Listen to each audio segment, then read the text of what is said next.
যে মানিক ভাই উনি তো শুধু মানে বকাবকি করে খারাপ ভাষায়। তারপরে হচ্ছে ওই যে মানিক ভাইয়ের যে আব্বু মানে বিতি ভাবি শ্বশুর, তারপর হচ্ছে এই বোন জামাই মানে মানিক ভাইয়ের বোনের হাজবেন্ড, ওনার সাথে তাকে মানে খারাপ ভাবে জড়াইছে। বলে যে তারা নাকি পরকীয়া করে। আর এই যে তার যে একটা ছেলে আছে আয়ার নাম, তাকে নাকি বলে যে বিতিকে নাকি দাদু বলতো। মানে উনি বলতেছে যে তার হাজবেন্ড মানিক ভাই বলে যে আজকে থেকে তোমার আম্মু তোমার দাদু হয়।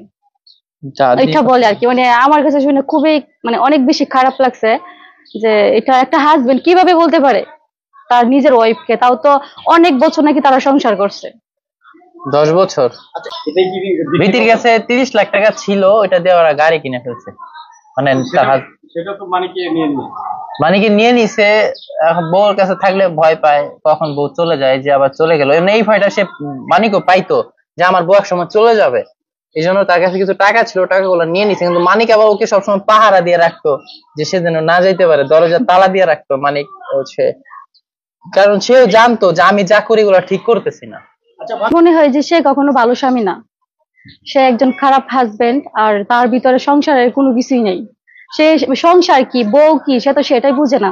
সে মনে করে যে এই যে এমনি এমনি যখন একটা মেয়ের আনি আমরা ভিডিও করি, টাকা দিয়ে ভিডিও করি, সে এরকম হয়তো ভাবছে যে তাকে বাপ ডাকলো ভাই ডাকলো অনেকের উদ্দেশ্য অনেক থাকে কিছু ভাই, বললো, তাকে না অনেকের উদ্দেশ্য থেকে বিয়ে করব, টাকা ইনকাম করব, পরে বউ ছেড়ে দিব, পরে আরেকটা পর্দাশীল মেয়ে বিয়ে করে ফেলবো। মানে মনে যে ভাড়া নিয়ে আইছে বিনা পয়সা, পরে হচ্ছে ধরেন 3 লাখ টাকা গাবির নামা থাকে, তারে দিয়ে 30 লাখ টাকা ইনকাম করবে, 3 লাখ দিয়ে ডিভোর্স দিয়ে দিবে। এই ধরনের অনেক চিন্তা ভাবনা করে কন্টেন্ট ক্রিয়েটর আছে, তো হচ্ছে ওই রকম। দেখেন মানিক এদের ক্ষেত্রে না, কারণ এদের 2টা সন্তান আছে। আপনি এটা বুঝতে হবে, এরা সংসার করার জন্য বিয়ে করেছে। এখন মানিককে কিছু লোক মাদকের দিকে ঠেলে দিছে। যখন একটা লোক মাদক খায় তখন তার মস্তিষ্ক এক থাকে না। যখন তাদের টাকা পয়সা ছিল না, গার্মেন্টসে চাকরি করছে, তখন তারা ভালো ছিল। তখন তারা 60 টাকা দিয়ে চাল কিনা খাইতো, আর এখন 300 টাকা দিয়ে ইয়াবা কিনা খায়। তো এখন বিষয় হচ্ছে তখন তারা ভালো ছিল, এখন তারা মাদকের জন্য ভালো নাই। তো মানিক এখন মাদক খায় কিনা জানি না, আমি বলবো যে সে ভালো হয়ে যাক, তার বউকে নিয়ে আসুক, সর্বোপরি ভালোভাবে সংসার করুক, টাকা পয়সা হয়েছে বাড়ি করুক, সন্তানদেরকে মানুষ করুক, স্কুলে ভর্তি করুক। এভাবে মন মানসিকতা আমাদের দেশে অনেক আছে। আমি দেখি ঝগড়া লেগে অনেক স্বামীরা হচ্ছে, আমি নিজে কয়েকটা দেখছি, শুধু মানিক বলে না আরো দেখছি, যে তুই আমার মা লাগছ, তুই আমার সংসার থেকে চলে যায়, এই ধরনের কথা বলে। ভাই তুমি মায়ের সাথে বউর তুলনা করলে তো হবে না। মা একজন হয়। যাকে তাকে মা বানায় ফেলবা, বোন বানায় ফেলবা, বাপ বানায় ফেলবা, এগুলা হয় না। এগুলা হচ্ছে মানে তার ব্রেইন আছে কিন্তু ব্রেইন তার মাথায় নাই। আচ্ছা, কন্টেন্টের এক ধরনের ছেড়েই দিব আস্তে আস্তে।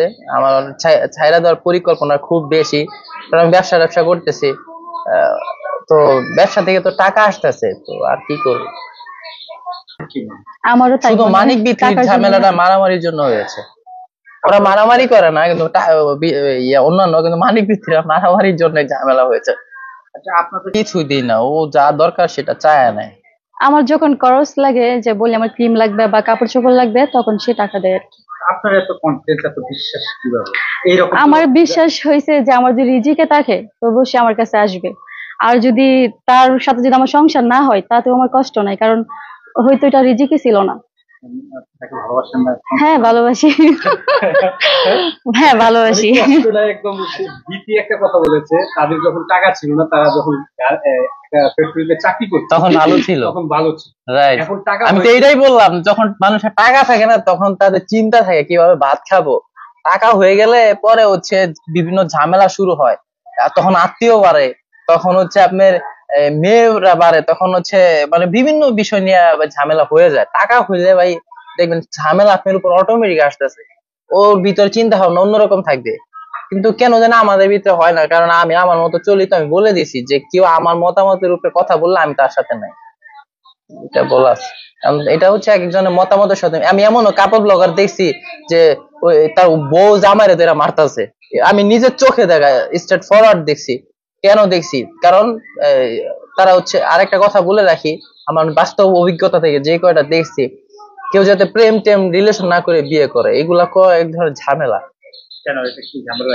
এই যে জামাইরে ধরে বউ মারে, ক্ষেত্রেও কি এই ধরনের না আমি তো ফ্যামিলি ভাবে করছি, আমার ওই প্রেম প্রেম পছন্দ না, ফ্যামিলি ভাবে বিয়ে করছি, মেয়ে দেখছি পছন্দ হয়েছে করে ফেলছি। কিন্তু প্রেম করে যারা বিয়ে করে, যারা করছে আমার বন্ধু বান্ধব, ওরা বউরে মারে না, বউ ওদেরকে মারে, এটা হচ্ছে বিষয়। না মানে বলতে চাইছি কি যে সে তো ভুল করছে, তো বারবার যেহেতু বলতেছে যে আমি ভুল করছি, তো বারবার ভুল করলে যে একটা মানুষ যখন যাওয়ার পরে দেখে যে একই ভুল সে আবার করতেছে, তখন কিন্তু তাকে মাফ করা যায় না, সে কিন্তু বেইমানি করতেছে। একটা বেইমানকে কখনই মাফ করা যায় না, সে তো জানে শুনে ভুল করতেছে।